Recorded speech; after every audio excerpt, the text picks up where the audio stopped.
Olá, sejam todos bem-vindos ao canal do Casal Brodbeck. Nós vamos iniciar esta aula, este vídeo, um pouco mais de contenção nas palavras pela morte do nosso Beatíssimo Padre, o Papa Francisco, e vamos comentar quais são os passos após a morte de um Papa, para que os nossos seguidores fiquem informados.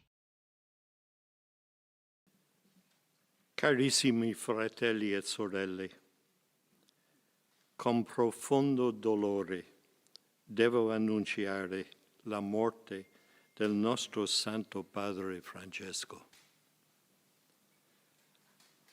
Alle ore 7:35 di questa mattina, il Vescovo di Roma Francesco è tornato alla casa del Padre. La sua vita tutta intera è stata dedicata al servizio del Signore e della sua Chiesa. Ci ha insegnato a vivere i valori del Vangelo con fedeltà, coraggio e amore universale, in modo particolare a favore dei più poveri ed emarginati. Con immensa gratitudine per il suo esempio di vero discepolo del Signore Gesù, raccomandiamo l'anima del Papa Francesco all'infinito amore misericordioso di Dio uno e trino. Grazie. Meu nome é Rafael Vitola Brodbeck. Se vocês estão nesse canal é porque se inscreveram, ativaram as notificações, então o YouTube os notificou. Ou então, porque vocês gostam desses assuntos ligados à doutrina católica, à teologia, à Bíblia, formação espiritual, formação religiosa, formação familiar, e o algoritmo identificou isto e distribuiu esse vídeo para vocês, pelo que eu os convido a ficarem aqui, a permanecerem, a se inscreverem no canal, ativar as notificações, e a todos, inclusive aqueles que já o fizeram, que comentem neste vídeo, sejam respeitosos para com a memória do Santo Padre, né? Comentários que eu considere deselegantes ou inapropriados ou que possam ferir ouvidos piedosos, eles serão sumariamente apagados, né, em respeito à memória do Santo Padre. E também podem compartilhar, né, para os seus amigos, para que entendam quais são esses passos, né? Muito do que vocês vão ver aqui, vocês encontram na internet, talvez dissipados, né? Mas eu gostaria de dar os meus 2 pitacos a respeito disso também.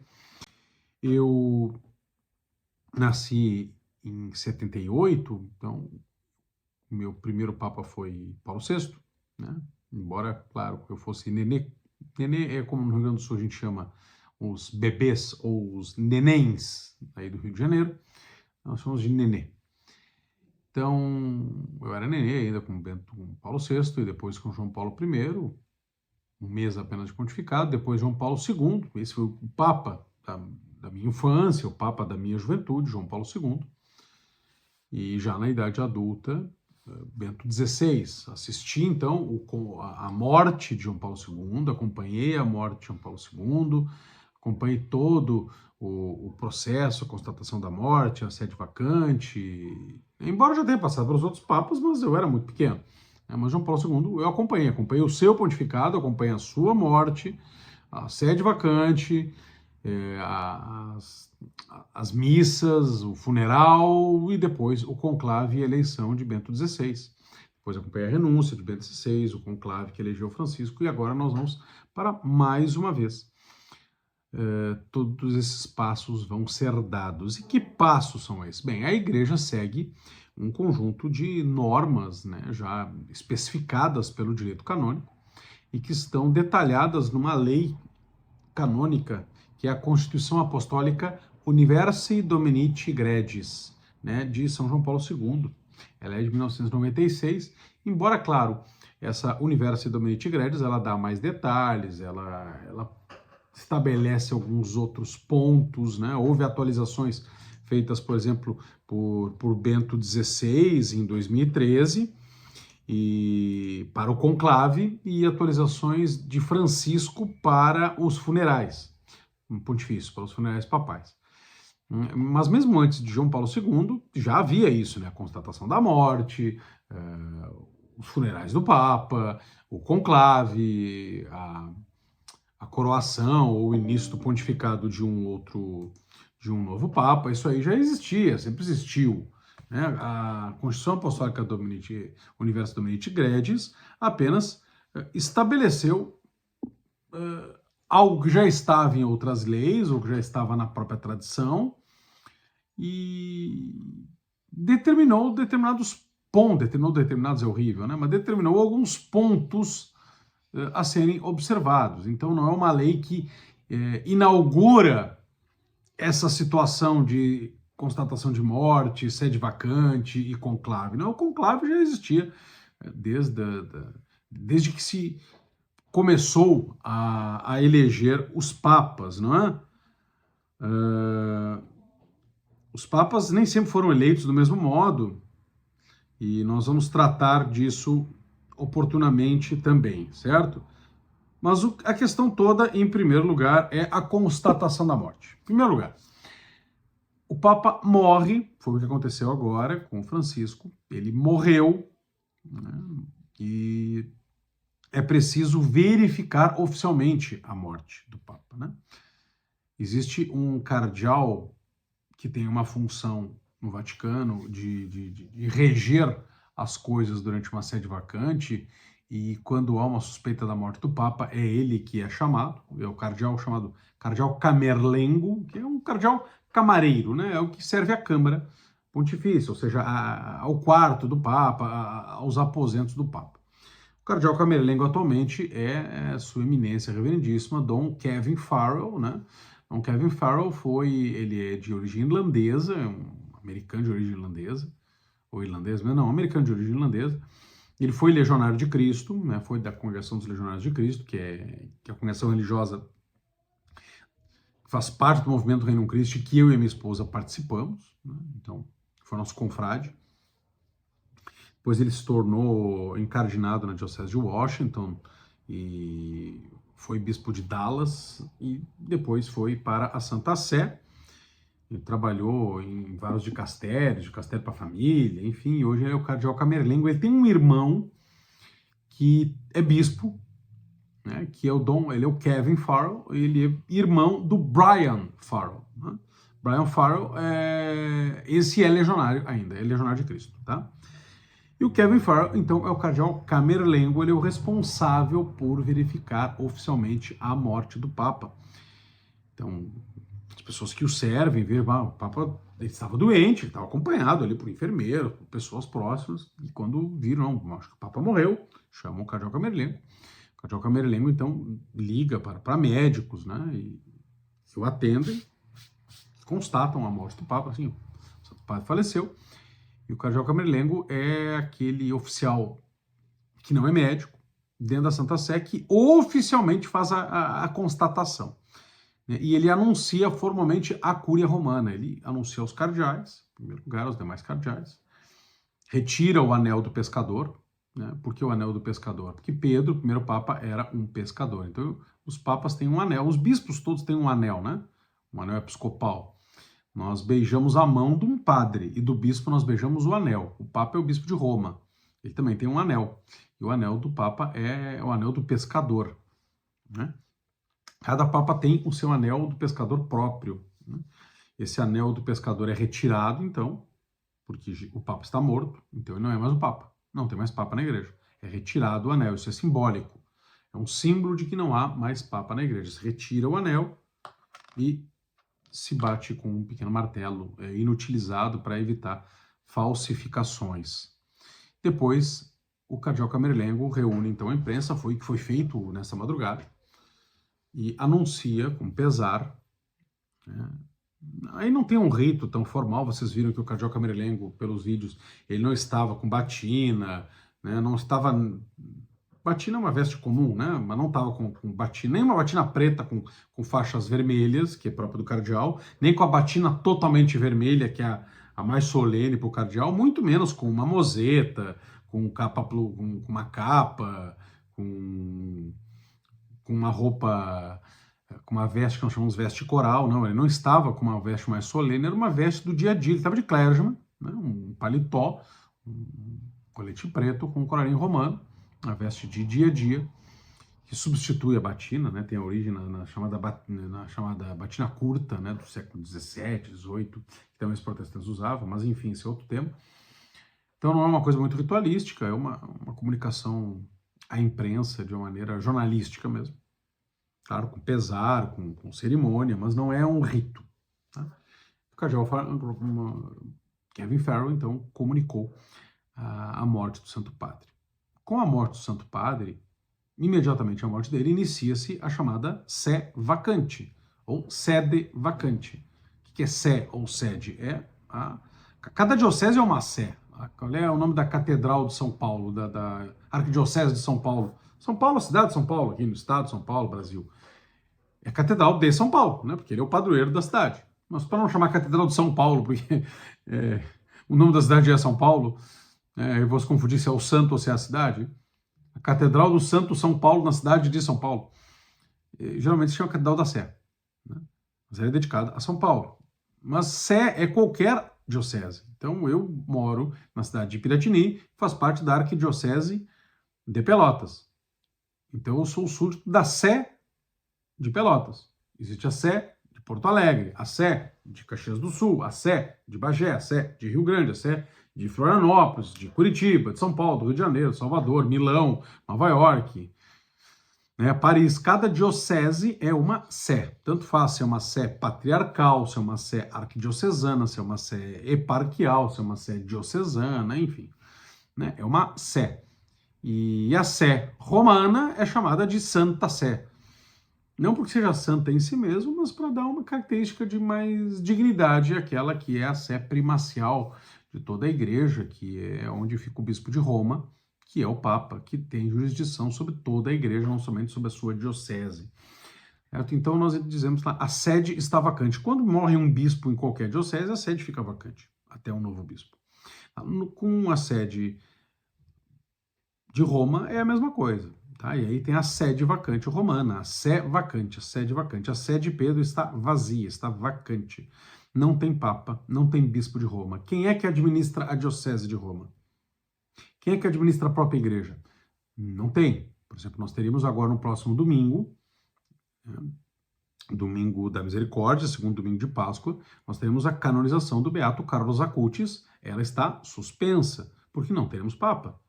Não tem Papa para canonizar. Ah, mas qualquer outro bispo poderia canonizar. Não interessa, a igreja agora não toma nenhuma decisão que importe numa autoridade máxima. Não tem nenhum ato de governo que seja supremo. O Papa não tem autoridade absoluta, mas ele tem autoridade suprema. É diferente, né? Absoluta só Deus. Mas ele tem uma autoridade suprema na igreja. Se não tem Papa, não tem autoridade suprema alguma. Um ato de canonização é um ato de governo de uma autoridade suprema. Então, não tem. Não tem essa canonização agora. Não quer dizer que não vai ser canonizado, mas está suspenso até um novo Papa. Nomeações de bispos, por mais que já estivesse no escritório do Papa, para que ele só assinasse fulano de tal como bispo de tal diocese, estão suspensas. Não tem. Não vai ter, enquanto não tiver novo Papa. Tá? Então, nenhuma decisão de governo pode ser tomada. Claro, ordinária, não extraordinária. Uma situação extraordinária. Né? Um exército invade Roma, precisa mudar os escritórios de Roma para um outro local. Bem, uma decisão extraordinária que alguém vai ter que tomar. Né? E quem toma é o Colégio dos Cardeais, né? Chefiado pelo cardeal Camerlengo em alguns aspectos. Nas decisões ordinárias, nomeação de bispos, canonizações, as coisas estão todas suspensas. Tá? Se morre agora um cardeal que é chefe de algum dicastério, não vai ser apontado. Vai ficar sem. Né? Porque, aliás, todos os chefes de dicastérios cessam imediatamente. Um fio da minha esposa. Antes de gravar a aula, eu dei um beijo nela. E aí, fiquei com um pouco de cabelo dela. Aliás, todos os chefes de dicastérios, né, antigamente eram chamados de congregações, né? Congregação para a doutrina da fé, congregação para os bispos, congregação para a liturgia, né, para o culto divino e a disciplina dos sacramentos. conselho para famílias, acabou. A autoridade deles acabou, né? Desses dicastérios. Não existe mais. Eles não são mais chefes de dicastérios. Todos os chefes de dicastérios perderam autoridade agora, exceto dois. O próprio cardeal Camerlengo e o penitenciário mor, porque ele continua cuidando de indulgências, questões de foro interno, e aliás, essa questão de indulgência é muito necessária neste ano, que é jubilar. É interessante que o Papa morreu num jubileu, onde muitas graças espirituais. E num ano jubileu, durante a oitava pascal. Interessantíssimo isso do ponto de vista espiritual, não é mesmo? Ele une a sua morte à morte de Cristo de uma maneira muito simbólica, muito mística. Num ano de graças especiais, de festividades, de ação de graça a Deus, que é um ano jubilar. Pois bem, nenhuma autoridade de governo é tomada durante o sede vacante, todos os chefes de castérios cessam imediatamente sua autoridade, exceto o cardeal Camerlengo e o penitenciário mor, e o cardeal Camerlengo vai decidir algumas coisas, e outras o colégio dos cardeais é que governa os assuntos ordinários, pagamento de salários, né, essas coisas comuns, né? Mas se é uma decisão de governo, não, isso é um ato ordinário corriqueiro. Agora, uma decisão, vou aumentar o salário da Guarda Suíça. Não, não é o momento. Agora, assinar uma ordem para o pagamento do salário dos guardas suíços, bem, alguém vai ter que tomar. Né? Pagar as contas de água e de luz da Santa Sé, isso vai ter que ser feito de alguma maneira. Né? Mandar, fecha aquela porta aí, alguém tem que tomar essa decisão. Então, isso vai ser tomado aí pelo Colégio dos Cardeais, pelo Camerlengo, certo? E já começam também dois atos a serem preparados. Um começa a ser um pouco mais longínquo, mas que já começa a ser preparado, que é o conclave. E outro mais próximo, que é a organização do funeral. Essa é a coisa mais imediata a ser feita, a organização do funeral. O funeral, ele começa a ser realizado entre o quarto e o sexto dia após a morte, com 9 dias de luto, os novendiales, né? O corpo é exposto para veneração pública e geralmente é sepultado na cripta vaticana, lá em São Pedro, mas o Papa Francisco manifestou o desejo de ser sepultado pela sua grande devoção mariana, né, na Basílica de Santa Maria Maior, em Roma. Então, não no Vaticano, mas em Roma ainda. Então, vai ter um funeral de vários dias. Nesses funerais, os cardeais agora estão indo para Roma, né? Já se começa a celebrar missas de Requiem pelo Papa, já se começa a programar nas catedrais, os bispos celebram essas missas, e a missa de Requiem, a missa pelos defuntos, ela é com paramentos pretos ou roxos, né? É pretos, e no rito novo pode ser roxo em vez de preto. Mas no caso dos papas, é com paramentos vermelhos, em atenção a São Pedro, que os paramentos são vermelhos, porque ele é mártir e apóstolo. Então nós nos lembramos com a morte do Papa, do primeiro Papa São Pedro, então os paramentos são vermelhos, né, por São Pedro ser apóstolo e mártir. Né? Quando tem missa de apóstolo e missa de mártir, os paramentos são vermelhos, as missas de Requiem pelo Papa são vermelhos também, porque o Papa é o sucessor de São Pedro, que era apóstolo e foi mártir.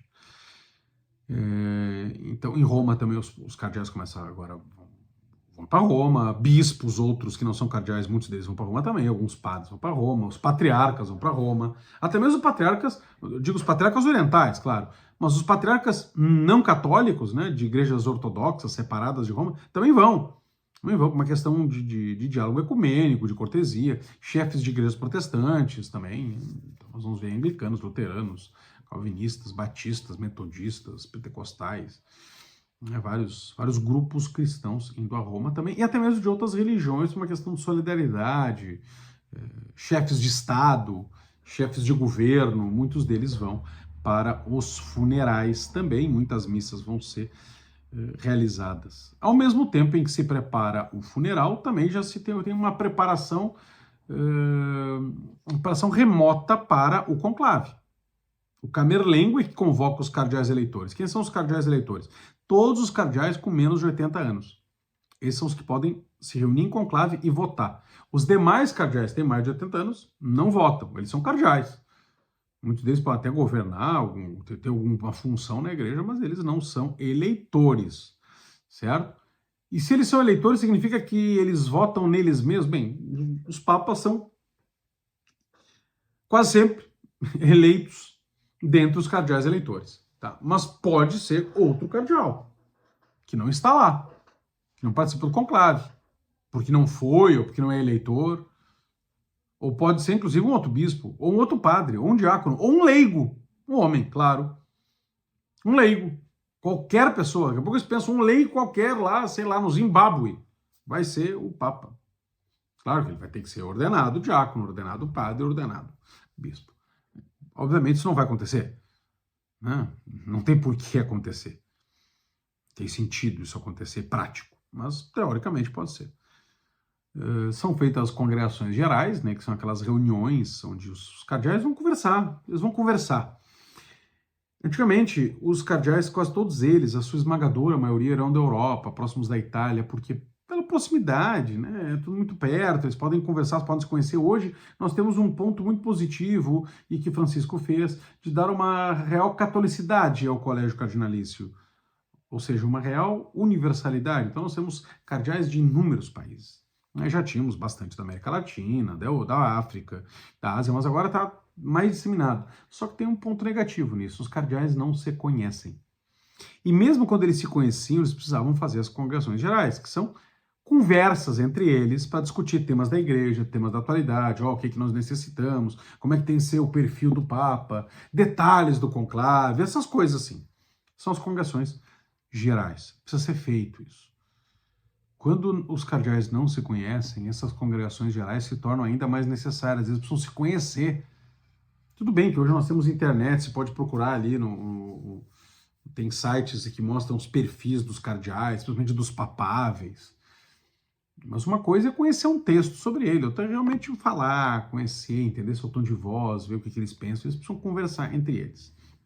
O conclave deve começar entre o 15º e o 20º dia após a morte do Papa, né? Mas o Papa Francisco permitiu que se antecipe isso se todos os cardeais já tiverem chegado em Roma, para que não seja algo muito longo e já comece logo o conclave. Durante o conclave, ele é realizado na Capela Sistina, né?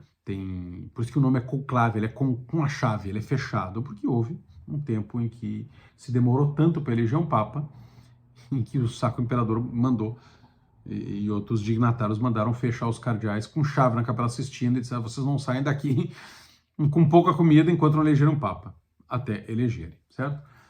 Então, o Papa, eles fazem uma missa, a missa pro eligendo pontífice, né, a missa para a eleição do Papa. Eles rezam esta missa, o cardeal decano dos cardeais celebra essa missa, e eles saem em procissão, né? Eles cantam a Ladainha dos Santos, cantam o Veni Creator Spiritus e entram na Capela Sistina. Isso é filmado, né? Cada um toma o seu lugar, cada cardeal, os cardeais com suas vestes corais, sentam nos seus lugares, até que então um arcebispo encarregado, ele manda todos embora, inclusive ele, né?